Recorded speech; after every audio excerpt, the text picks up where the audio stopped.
Естеріңізге сала кетейік, мамыр айының 1 күні ауданымызда Еркінай тәттілері кондитерлік өнімдерді шығаратын кәсіпорынның демеушілігімен ауқымды акция өткен болатын. Оның барысында аталған компания тарапынан берілген ұзындығы 5 метрлік торт сатылымға қойылды. Ал олдан түскен қаражат, яғни 1.350.000 теңге ауданымызда орналасқан сәуле сапар оңалту орталығына қажетті құрал жабдықтар сатып алуға берілді.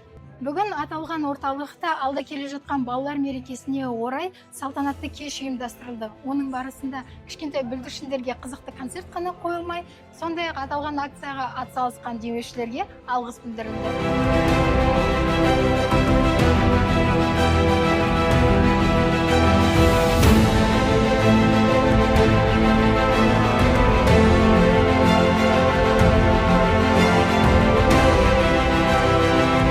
С наступающим Днем защиты детей мы организуем мероприятие. Сегодня в гостях у нас будут с управления занятости, это с города Кунаева. Также актер будет, также певец, это Назар Шерхан. С райсобеса у нас будут люди.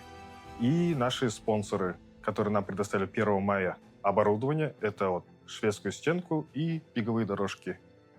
Это руководители предприятия Еркинай.